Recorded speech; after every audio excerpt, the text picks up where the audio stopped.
that's going to be used for is if we're doing search and rescue, law enforcement wants to come in and do SWAT type tactics, like they're throwing in gas, whatever they need. So that system really, we can do each floor, all floors, top, bottom, doesn't matter. The rooms themselves, these burn rooms, we're going to walk in here. This is the smaller of two. Watch your step there.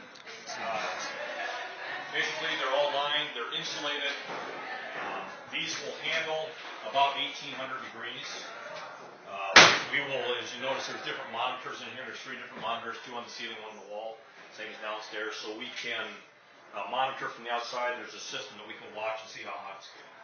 So for anybody to come in here and use these burn rooms, they got to be following National Fire Protection Association standards.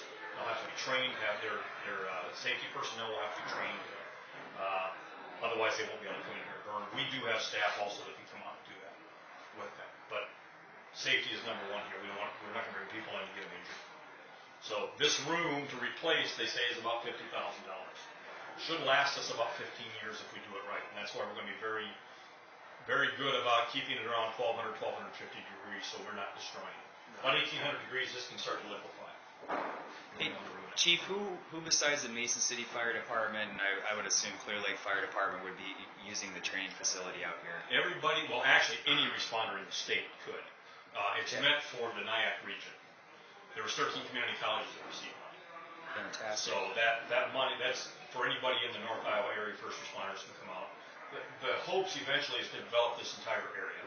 So we have confined space training, we have trench rescue training, they will have a grain bin brought in, so we can do grain bin training, all those types of things. So you see an expansion of this training facility of this area, of this immediate vicinity within 100 within yards. Kind of the area we have here. I mean, we can do a lot in this little area. Across the parking lot, the hopes is eventually to have a classroom that will be shared by fire, environmental sciences, and agriculture.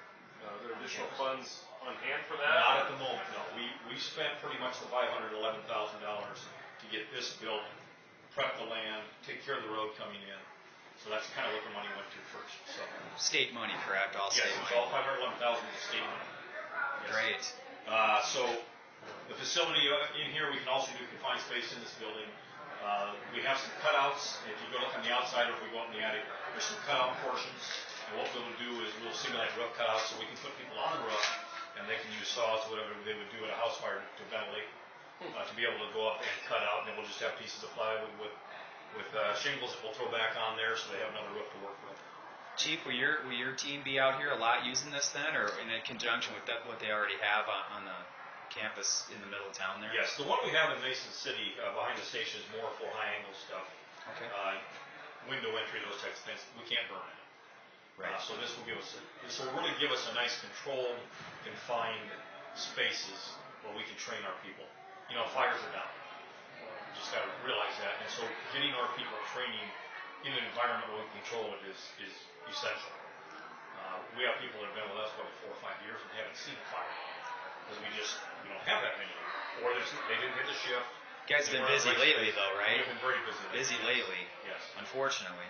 So yeah, that was, like I said, the money went to prep this, and one thing we had to do, we had to bring in a hydrant system. So there is a hydrant out here. We had to extend it from quite a ways out. So that was kind of a spendy venture to bring that in. So all in all, though, it's going to be a great addition to North Iowa, and we look forward to responders getting out here and getting the training they need. Working with NIACC, eventually what we want to do is have an ongoing class, because firefighters in Iowa now, they have to take the Firefighter 1 class. They don't have to be certified, but they have to take the class. Well, it used to be you'd have to have 12 to 15 people in your department to even take it. So you get a new person, what do you do with them? So our hopes is year-round here, we'll have a class going on. They'll be able to put them in, get them trained over a series of a year, put them back out. We don't have to bring the entire department here or go to a department. Everything can be done right here. 2 or 3 people can come in and take care of that. So that sounds awesome. How much of a benefit is having this facility here going to serve for trainings versus what you have to go somewhere else to do? Spend money, travel, stay overnight? That's a great question. A lot of what we do in the locals now used to be done at the state level. There used to be state fire schools. Now you'll notice there's like 4 to 5 area fire schools going around the state in a given year. The state fire school, which used to have 2, is now down to one time a year. used to have a winter, summer. Summer, I mean, there used to be 800 to 1,000 people there. They ended up canceling summer because they just weren't getting people because of cost, because of time, and people were coming to regionals. So the regional will be nice here. Eventually what we want to do, we used to have fire school once a year at NIACC. Now that we have this, we're going to try to get that started up again. So who oversees and runs this? It's going to be a joint between the Mason City Fire Department and NIACC, mostly NIACC, their continuing education program. But they will work closely with us because of the regulations that need to happen for safety reasons. We and they will probably do the scheduling for those types of events. So my question is, you've got someone like a rock crew or a run who wants to schedule training, they contact you. They can call us or continuing ed at NIACC. We'll both be available, and I think we'll have a joint schedule that we can work on. Probably they'll contact us more though, just because it's fire service. If it's law enforcement, they might very well contact NIACC. Again, they're sure welcome to call us. I can see the SWAT team working out here. I was down in Rivendell last week and was driving by their facility, and the SWAT team was there doing the simulations on that particular unit. So, yeah, it offers responders in the area a lot of benefits. So, I'm very excited about it. And is it operational, ready to go now? It's ready to go. What we will burn in these rooms is straw and wood tops. There's not going to be any propellants, anything like that. It's just straw and wood. Just break on the floor?